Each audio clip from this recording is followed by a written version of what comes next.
ಸ್ನೇಹಿತರೆ ನಮಸ್ಕಾರ. ಚರಿತ್ರೆ ಮತ್ತೊಂದು ವಿಡಿಯೋಗೆ ನಿಮಗೆಲ್ಲ ಪ್ರೀತಿಯ ಸ್ವಾಗತ. ಸಾಮಾನ್ಯವಾಗಿ ನಮ್ಮಲ್ಲೊಂದು ಮಾತಿದೆ, ಸಮಯಕ್ಕೆ ದೊಡ್ಡ ಶಕ್ತಿ ಇದೆ, ಅಂದರೆ ಅದು ಕಾಲನ ಮಹಿಮೆ. ಯಾವಾಗ ಏನು ಬೇಕಾದರೂ ಆಗಬಹುದು. ಸಮಯಕ್ಕೆ ಕಲ್ಲಿದ್ದಲನ್ನ ವಜ್ರವನ್ನಾಗಿಸುವ ತಾಕತ್ತಿದೆ, ಹಾಗೆ ದ್ರವರೂಪದ ಬಂಗಾರವನ್ನ ಪಾತಾಳಕ್ಕೆ ತಳ್ಳುವ ಶಕ್ತಿಯೂ ಇದೆ. ಬಹುಶಃ ಚೀನಾ ವಿಷಯದಲ್ಲಿ ಈ ಮಾತು ನಿಜವಾಗ್ತಾ ಇದೆ.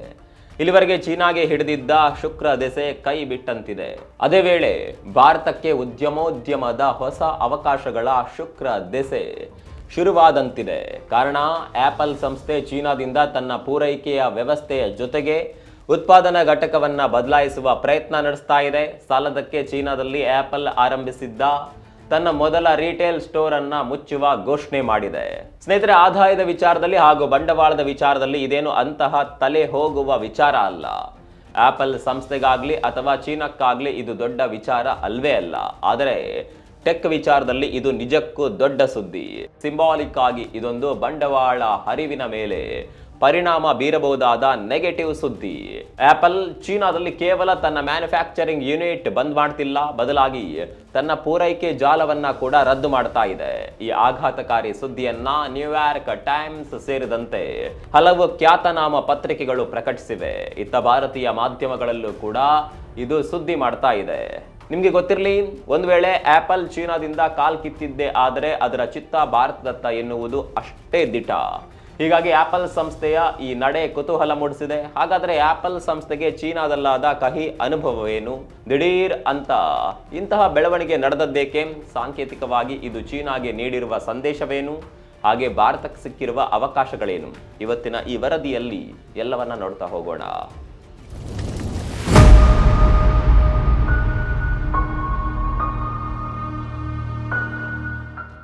ಟೆಕ್ ವಿಚಾರದಲ್ಲಿ ವಿಶ್ವದ ದೈತ್ಯ ರಾಷ್ಟ್ರವೆಂದೇ ಗುರುತಿಸಿಕೊಂಡಿದ್ದ ಚೀನಾಗೆ ಆಪಲ್ ಸಂಸ್ಥೆ ಕಹಿ ಸುದ್ದಿಯೊಂದನ್ನು ನೀಡಿದೆ.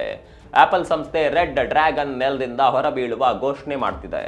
ಚೀನಾಕ್ಕಾಗ್ಲಿ ಅಥವಾ ಆಪಲ್ ಸಂಸ್ಥೆಗಾಗ್ಲಿ ಇದೇನು ದೊಡ್ಡ ಸುದ್ದಿ ಅಲ್ಲ. ಆದರೆ ತ್ವರಿತಗತಿ ಆರ್ಥಿಕ ಬೆಳವಣಿಗೆಯಲ್ಲಿ ನಾಗಾಲೋಟದಲ್ಲಿ ಸಾಕ್ತಾ ಇರುವ ಭಾರತಕ್ಕೆ ಇದು ಖಂಡಿತ ದೊಡ್ಡ ಸುದ್ದಿ. ಅಂದಹಾಗೆ ಆಪಲ್ ಸಂಸ್ಥೆ ಚೀನಾದ ಜೋಶ್ ಗಶನ್ ಪ್ರಾಂತ್ಯದ ಡೆಲಿಯಲ್ ಪಾರ್ಕಾ ಲ್ಯಾಂಡ್ ಮಾಲ್ನಲ್ಲಿರುವ ರಿಟೇಲ್ ಮಳಿಗೆಯನ್ನ ಶಾಶ್ವತವಾಗಿ ಕ್ಲೋಸ್ ಮಾಡ್ತಿದೆ. ಬರುವ ಆಗಸ್ಟ್ 9ರಿಂದ ಅಂದರೆ ಇನ್ನು ಸರಿಯಾಗಿ 8 ದಿನಗಳ ಬಳಿಕ ಈ ರಿಟೇಲ್ ಸ್ಟೋರ್ ಬಂದಾಗಲಿದೆ ಅಂತ ಆಪಲ್ ಪ್ರಕಟಣೆ ನೀಡಿದೆ. ಈ ಸ್ಟೋರ್ ಇಡೀ ಚೀನಾದಲ್ಲಿ ಆಪಲ್ ಸಂಸ್ಥೆ ಪ್ರಾರಂಭಿಸಿದ್ದ ಮೊದಲ ರಿಟೇಲ್ ಮಳಿಗೆಯಾಗಿತ್ತು. ಸ್ನೇಹಿತರೆ, ನಿಮಗೆ ಗೊತ್ತಿರಲಿ, ಈ ಡೇಲಿಯನ್ ಪ್ರದೇಶ ಚೀನಾದ ರಾಜಧಾನಿ ಬೀಜಿಂಗ್ಗೆ ತೀರಾ ಹತ್ತಿರದಲ್ಲೇ ಇದೆ. ವಾಣಿಜ್ಯ ವ್ಯವಹಾರ ದೃಷ್ಟಿಯಿಂದ ಇದು ಅತ್ಯಂತ ಮಹತ್ವವಾದ ಸ್ಥಳ. ಸ್ನೇಹಿತರೆ, ಆಪಲ್ ಸಂಸ್ಥೆ ಹೇಳಿರುವಂತೆ ಹಾಂಗ್ಕಾಂಗ್, ಮಕಾ, ತೈವಾನ್ ಒಳಗೊಂಡಂತೆ ಚೀನಾದಲ್ಲಿ ಒಟ್ಟು 56 ರಿಟೇಲ್ ಮಳಿಗೆಗಳಿವೆ. ವಿಶ್ವದಲ್ಲಿ ಆಪಲ್ ಸಂಸ್ಥೆ ಹೊಂದಿರುವ ಒಟ್ಟು 530ಕ್ಕೂ ಅಧಿಕ ರಿಟೇಲ್ ಸ್ಟೋರ್ಗಳ ಪೈಕಿ 10% ಚಿಲ್ಲರೆ ಮಾರಾಟ ಮಳಿಗೆಗಳು ಚೀನಾದಲ್ಲೇ ನೆಲೆಗೊಂಡಿವೆ. ಅಂದರೆ ಮೇಲೆ ಹೇಳಿದ ಈ 4 ಪ್ರಾಂತ್ಯಗಳಲ್ಲೇ 10% ಆಪಲ್ ಸ್ಟೋರ್ಗಳಿವೆ. ಆದರೆ ಇತ್ತೀಚಿನ ದಿನಗಳಲ್ಲಿ ಈ ಮಳಿಗೆಗಳಲ್ಲಿ ವ್ಯವಹಾರ ಕಡಿಮೆಯಾಗಿದೆ ಅನ್ನೋದು ಆಪಲ್ನ ಸ್ಪಷ್ಟೀಕರಣ. ಆಪಲ್ ಸಂಸ್ಥೆ ಇತ್ತೀಚೆಗೆ ಬಿಡುಗಡೆ ಮಾಡಿರುವ ವರದಿ ಪ್ರಕಾರ 2025ನೇ ಹಣಕಾಸು ವರ್ಷದಲ್ಲಿ ಆಪಲ್ ಮಾರಾಟ ದರ ಕುಸಿತ ಕಂಡಿದ್ಯಂತೆ. ಸಂಸ್ಥೆ ನೀಡಿರುವ ಅಂಕಿ ಅಂಶಗಳ ಪ್ರಕಾರ ಕಳೆದ ವರ್ಷಕ್ಕೆ ಹೋಲಿಸಿದರೆ 2025ನೇ ವಿತ್ತೀಯ ವರ್ಷದ 2ನೇ ತ್ರೈಮಾಸಿಕ ಅವಧಿಯಲ್ಲಿ ಆದಾಯ 2.3% ಕುಸಿತ ದಾಖಲಿಸಿದೆ. ಇದೇ ವೇಳೆ ಚೀನಾ ಮಾರುಕಟ್ಟೆಯಲ್ಲಿ ಚೀನಿ ಬ್ರ್ಯಾಂಡ್ಗಳಾದ ಹುವೈ, ವಿವೋ, ಒಪ್ಪೋ ಹಾಗೂ ಶಯೋಮಿ ಕಂಪನಿಗಳ ಮೊಬೈಲ್ಗಳು ದಾಖಲೆ ಮಟ್ಟದಲ್ಲಿ ಮಾರಾಟವಾಗಿದೆ. ಇದರಿಂದ ಚೀನಾ ಸ್ಮಾರ್ಟ್ಫೋನ್ ಮಾರುಕಟ್ಟೆಯಲ್ಲಿ ಆಪಲ್ 5ನೇ ಸ್ಥಾನಕ್ಕಿಳಿದಿದೆ. ಈ ಪ್ರಮುಖ ಕಾರಣದಿಂದಾಗಿ ಕಂಪನಿ ಚೀನಾದಲ್ಲಿ ತನ್ನ ಮಾರಾಟ ಸರಪಳಿಯನ್ನ ಕಡಿತ ಮಾಡ್ತಾ ಇದೆ. ಮೇಲ್ನೋಟಕ್ಕೆ ಇದೆಲ್ಲ ಕಂಪನಿಯ ಆಂತರಿಕ ಲಾಭ ನಷ್ಟದ ಲೆಕ್ಕದಂತೆ ತೋರ್ತಾ ಇದೆ. ಆದರೆ ಸಂಸ್ಥೆ ಚೀನಾದಿಂದ ಹಿಂದಕ್ಕೆ ಸರಿಯುತ್ತಿರೋದ್ರಲ್ಲಿ ಇನ್ನೂ ಕೆಲ ಪ್ರಮುಖ ಕಾರಣಗಳಿದೆ. ಸ್ನೇಹಿತರೆ, ತಮಗೆಲ್ಲ ತಿಳಿದಿರುವಂತೆ ಅಮೆರಿಕ ಅಧ್ಯಕ್ಷರಾಗಿ ಡೊನಾಲ್ಡ್ ಟ್ರಂಪ್ ಆಯ್ಕೆ ಆಗಿದ್ದೇ ಆಗಿದ್ದು ಅಂದಿನಿಂದ ಜಾಗತಿಕ ಸ್ಟ್ರಾಟಜಿಗಳೇ ಬದಲಾಗಿವೆ.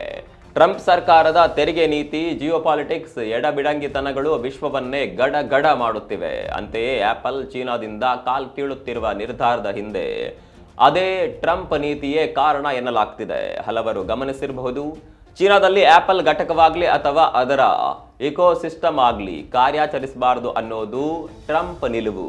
ಆ ವಿಚಾರವನ್ನ ಅವರು ಹಲವು ಬಾರಿ ಹೇಳಿದ್ದಾರೆ. ಬಹುಶಃ ಆ ಮಾತಿನ ಪರಿಣಾಮದಿಂದಲೇ ಆಪಲ್ನ ಸ್ಟೋರ್ಗಳು ಹಾಗೂ ಉತ್ಪಾದನಾ ಘಟಕ ಚೀನಾದಲ್ಲಿ ಬಂದ್ ಆಗುತ್ತಿವೆ ಅಂತ ಹೇಳಲಾಗ್ತಾ ಇದೆ. ಸ್ನೇಹಿತರೆ, ಇದೆಲ್ಲ ಚೀನಾದಲ್ಲಿ ಆಪಲ್ ಸಂಸ್ಥೆಯ ವ್ಯತೆಯ ಕಥೆಯಾದ್ರೆ ಇತ್ತ ಭಾರತದಲ್ಲಿ ಆಪಲ್ ದೊಡ್ಡ ಮಟ್ಟದಲ್ಲಿಯೇ ಬೆಳವಣಿಗೆ ಕಾಣ್ತಾ ಇದೆ. ಅದರಲ್ಲೂ ಭಾರತದಲ್ಲಿ ಉತ್ಪಾದನೆಯಾಗುವ ಆಪಲ್ ಮೊಬೈಲ್ಗಳು ಕಂಪನಿಯಲ್ಲಷ್ಟೇ ಅಲ್ಲದೆ ಜಾಗತಿಕವಾಗಿಯೂ ಕೂಡ ಸಂಚಲನ ತರುತ್ತಿದೆ. ಚೀನಾಗೆ ಹೋಲಿಸಿ ಇದನ್ನ ನೋಡುವ ಅಗತ್ಯವಿಲ್ಲವಾದರೂ ಭಾರತದಲ್ಲಿ ಆಪಲ್ ಮಾಡ್ತಾ ಇರುವ ಕಮಾಲ್ ಹುಬ್ಬೇರಿಸುವಂತಿದೆ. ಆಪಲ್ ಇಕೋಸಿಸ್ಟಮ್ ಇಂಡಿಯಾದಲ್ಲಿ ಅತ್ಯಂತ ವಿಶ್ವಾಸಾರ್ಹವಾಗಿ ಬೆಳವಣಿಗೆ ಕಾಣುತ್ತಿದೆ. ನಿಮ್ಗೆ ಗೊತ್ತಿರಲಿ, ಆಪಲ್ ಸಂಸ್ಥೆ ಕೆಲ ವರ್ಷಗಳ ಹಿಂದೆಯಷ್ಟೇ ಭಾರತಕ್ಕೆ ಹೆಜ್ಜೆ ಇಟ್ಟಿದೆ. ಆದರೆ ಸದ್ಯ ವಿಶ್ವದಲ್ಲಿ ಉತ್ಪಾದನೆಯಾಗುವ 7 ಐಫೋನ್ಗಳಲ್ಲಿ ಒಂದು ಭಾರತದಲ್ಲಿ ಉತ್ಪಾದನೆ ಆಗ್ತಾ ಇದೆ. ಆಪಲ್ ಸಂಸ್ಥೆ ಇತ್ತೀಚೆಗೆ 2025ನೇ ಹಣಕಾಸು ವರ್ಷದ ಅರ್ಧವಾರ್ಷಿಕ ವರದಿಯನ್ನ ಬಿಡುಗಡೆ ಮಾಡಿದೆ. ಅದರ ಅಂಕಿಅಂಶಗಳ ಪ್ರಕಾರ ಈ 6 ತಿಂಗಳಲ್ಲಿ ಕಂಪನಿ ಭಾರತದಲ್ಲಿ ಬರೋಬ್ಬರಿ $22.5 ಬಿಲಿಯನ್ ಮೌಲ್ಯದ ಐಫೋನ್ಗಳನ್ನು ಉತ್ಪಾದಿಸಿದೆ. ಅಚ್ಚರಿ ಅಂದ್ರೆ ಕಂಪನಿ ವರ್ಷದಿಂದ ವರ್ಷಕ್ಕೆ 53% ಉತ್ಪಾದನಾ ಬೆಳವಣಿಗೆ ದಾಖಲಿಸಿದೆ. ಅಸಲಿಗೆ ಇದು ಕೇವಲ ಐಫೋನ್ಗಳ ಉತ್ಪಾದನೆ ಅಷ್ಟೇ, ಇನ್ನು ಬಾಕಿ ಎಸೆಸರೀಸ್ಗಳು ಇದರಲ್ಲಿ ಸೇರಿಲ್ಲ. ಅದೆಲ್ಲವೂ ಸೇರಿದ್ರೆ ಆಪಲ್ನ ಬೆಳವಣಿಗೆ ದೈತ್ಯವಾಗಿಯೇ ಇದೆ. ಇನ್ನು ಇದಿಷ್ಟೇ ಅಲ್ಲ, ಆಪಲ್ಗೆ ಬಿಡಿಭಾಗಗಳನ್ನು ಪೂರೈಕೆ ಮಾಡುವ ಕಂಪನಿಗಳಾದ ಫಾಕ್ಸ್ಕಾನ್, ಪೆಗಾಟ್ರಾನ್, ವಿಸ್ಟ್ರಾನ್ ಕಂಪನಿಗಳು ದೊಡ್ಡ ಮಟ್ಟದಲ್ಲಿ ತಮ್ಮ ಘಟಕಗಳನ್ನು ವಿಸ್ತರಿಸ್ತಾ ಇದೆ. ನಮ್ಮ ಕರ್ನಾಟಕದಲ್ಲಿ ಕೋಲಾರ ಘಟಕ, ಬೆಂಗಳೂರು ಘಟಕ ಇದರಲ್ಲಿ ಸೇರಿವೆ. ತಮಿಳುನಾಡಿನಲ್ಲೂ ಕೂಡ ಈ ಕಂಪನಿಗಳ ಯೂನಿಟ್ಗಳು ವಿಸ್ತಾರವಾಗಿದೆ. ವಿಶೇಷ ಅಂದ್ರೆ ಈ ಐಫೋನ್ಗಳ ಅಸೆಂಬ್ಲಿಂಗ್ ಕಾರ್ಯ ಇಲ್ಲಿಯೇ ನಡೆಯುತ್ತೆ ಎನ್ನಲಾಗ್ತಿದೆ. ಇನ್ನು ಕೇವಲ ಉತ್ಪಾದನೆಯಲ್ಲಷ್ಟೇ ಅಲ್ಲ, ರಫ್ತು ವಿಚಾರದಲ್ಲೂ ಕೂಡ ಆಪಲ್ನ ಮೇಡ್ ಇನ್ ಇಂಡಿಯಾ ಮೊಬೈಲ್ಗಳು ದೊಡ್ಡ ಮಟ್ಟದಲ್ಲಿಯೇ ಸದ್ದು ಮಾಡ್ತಿವೆ. 2 ದಿನಗಳ ಹಿಂದೆ ಕಂಪನಿ ಬಿಡುಗಡೆ ಮಾಡಿರುವ ಅಂಕಿ ಅಂಶಗಳ ಪ್ರಕಾರ ಅಮೆರಿಕಾಗೆ ಆಮದಾಗುವ ಪ್ರತಿ 3 ಐಫೋನ್ಗಳಲ್ಲಿ 1 ಐಫೋನ್ ಭಾರತದಲ್ಲಿ ತಯಾರಾಗಿರುವ ಸೆಟ್ ಆಗಿದೆ. ಇನ್ನು ಅಚ್ಚರಿ ಅಂದ್ರೆ ಅಮೆರಿಕ ಮಾರುಕಟ್ಟೆಯಲ್ಲಿ ಬಿಕರಿಯಾಗುವ 36% ಸ್ಮಾರ್ಟ್ಫೋನ್ಗಳು ಮೇಡ್ ಇನ್ ಇಂಡಿಯಾ ಆಗಿವೆ. ಇನ್ನು ಸಕಲ ಭಾರತೀಯರಿಗೆ ಇದಕ್ಕಿಂತಲೂ ಹೆಮ್ಮೆ ತರುವ ವಿಷಯ ಅಂದ್ರೆ ಸದ್ಯ ಭಾರತ ಅಮೆರಿಕಾಗೆ ಸ್ಮಾರ್ಟ್ಫೋನ್ಗಳನ್ನು ರಫ್ತು ಮಾಡುವ ನಂಬರ್ 1 ದೇಶವಾಗಿದೆ. ಈ ವಿಚಾರದಲ್ಲಿ ಇಂಡಿಯಾ ಚೀನಾವನ್ನ ಹಿಂದಿಕ್ಕಿ ಮೊದಲ ಸ್ಥಾನ ಪಡೆದಿದೆ. ಇದೆಲ್ಲವನ್ನ ಗಮನಿಸಿದರೆ ಆಪಲ್ ಹೇಗೆ ತನ್ನ ಮ್ಯಾನುಫ್ಯಾಕ್ಚರಿಂಗ್ ಇಕೋಸಿಸ್ಟಮ್ ಅನ್ನ ಬದಲಾಯಿಸುತ್ತಿದೆ ಅನ್ನೋದನ್ನ ನೋಡಬಹುದು. ಇದರೊಂದಿಗೆ ವಿಶ್ವದ ಮಾರುಕಟ್ಟೆಯಲ್ಲಿ ಭಾರತ ಹೇಗೆ ಸಮರ್ಥವಾಗಿ ಸಶಕ್ತವಾಗಿ ಎದ್ದು ನಿಲ್ಲುತ್ತಿದೆ ಅನ್ನೋದನ್ನ ಕಾಣಬಹುದು. ಇದೆಲ್ಲದರ ಪರಿಣಾಮ ಎನ್ನುವಂತೆ ಸದ್ಯ ಇಂಡಿಯಾದ ಚೌಕಾಶಿ ಶಕ್ತಿಯು ವೃದ್ಧಿಸಿದೆ. ಈಗ ಮೊದಲಿನಂತೆ ಬಂಡವಾಳ ಹರಿವಿಗೆ ಗೋಗರಿಯಬೇಕಿಲ್ಲ. ಮೋದಿ ಸರ್ಕಾರ ಕೇಂದ್ರದಲ್ಲಿ ಅಧಿಕಾರಕ್ಕೆ ಬಂದ ಬಳಿಕ ಜಾಗತಿಕವಾಗಿ ಭಾರತದ ಚಹರೆಯೇ ಬದಲಾಗಿದೆ. ಅದರಲ್ಲೂ ಉತ್ಪಾದನಾ ವಲಯ ನಿರೀಕ್ಷೆ ಮೀರಿ ದಾಪುಗಾಲು ಇಡ್ತಾ ಇದೆ. ಮೇಕ್ ಇನ್ ಇಂಡಿಯಾ, ಸಂಯೋಜಿತ ಉತ್ಪಾದನಾ ಸಬ್ಸಿಡಿಗಳು, ಉದ್ಯಮ ಸ್ನೇಹಿ ನೀತಿಯ ಪ್ರಚಾರ ಮುಂತಾದ ಕ್ರಮಗಳಿಂದಾಗಿ ಭಾರತದ ಕ್ಷಮತೆ ದುಪ್ಪಟ್ಟಾಗಿದೆ. ಈಗಲೂ ಅದೇ ವೇಗದಲ್ಲಿ ಸಾಗಿದೆ. ಸ್ನೇಹಿತರೆ, ಮೊದಲಿನ ಪರಿಸ್ಥಿತಿಗೆ ಹೋಲಿಸಿದರೆ ಪ್ರಸ್ತುತ ನಮ್ಮ ಸ್ವಾವಲಂಬನೆ ಹೆಚ್ಚಿದೆ. ಚೀನಾದ ಮೇಲೆ ನಿರ್ಭರವಾಗುವ ಸನ್ನಿವೇಶಗಳು ಕಡಿಮೆ ಆಗಿದೆ. ಬಹುಶಃ ಸರ್ಕಾರದ ಆತ್ಮನಿರ್ಭರ್ ನೀತಿ ದೊಡ್ಡ ಮಟ್ಟದಲ್ಲಿಯೇ ತನ್ನ ಪ್ರಭಾವ ಬೀರಿದೆ, ಈಗಲೂ ಬೀರುತ್ತಲೇ ಇದೆ. ಸ್ನೇಹಿತರೆ, ಮೊದಲೇ ಹೇಳಿದಂತೆ ಸಮಯ ತನ್ನ ಪ್ರಾಬಲ್ಯ ತೋರಿಸುತ್ತಿದೆ. ಜಾಗತಿಕವಾಗಿ ಭಾರತದ ಪಾಲಿಗೆ ಅವಕಾಶಗಳು ತೆರೆಯುತ್ತಿದ್ದರೆ ಅತ್ತ ಚೀನಾ ಉತ್ಪಾದನಾ ವಲಯದಲ್ಲಿ ತನ್ನ ಪ್ರಕಾಶ ಛಾಯೆ ಕಳೆದುಕೊಳ್ಳುತ್ತಿದೆ. ಆಪಲ್ ಸಂಸ್ಥೆಗೆ ಈಗ ಚೀನಾದಲ್ಲಿ ರಿಟೇಲ್ ಸ್ಟೋರ್ಗಳನ್ನ ಕಾರ್ಯಾಚರಿಸಲೇಬೇಕು ಅನ್ನುವ ಅನಿವಾರ್ಯತೆ ಇಲ್ಲ. ಅಂತಾರಾಷ್ಟ್ರೀಯ ಮಾರುಕಟ್ಟೆಯಲ್ಲೂ ರೆಡ್ ಡ್ರ್ಯಾಗನ್ ರಾಷ್ಟ್ರ ತನ್ನ ಪಾರಮ್ಯ ಕಳೆದುಕೊಳ್ತಾ ಇದೆ.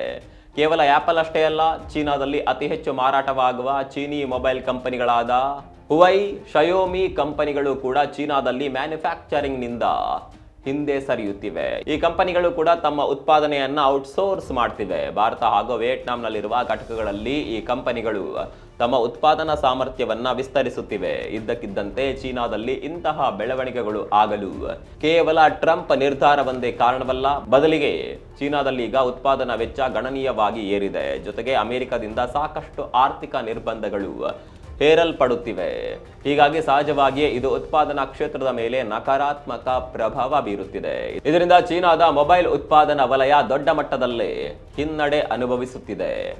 ಒಟ್ಟಾರೆಯಾಗಿ ಗಮನಿಸುವುದಾದರೆ ಚೀನಾದಲ್ಲಿ ದೊಡ್ಡ ಮಟ್ಟದ ಹಿನ್ನಡೆಯ ಬದಲಾವಣೆ ಕಾಣ್ತಾ ಇದೆ. ಅದೃಷ್ಟವಶಾತ್ ಇದರ ನೇರ ಫಲಾನುಭವಿ ಸಹಜವಾಗಿ ಭಾರತವೇ ಆಗಲಿದೆ.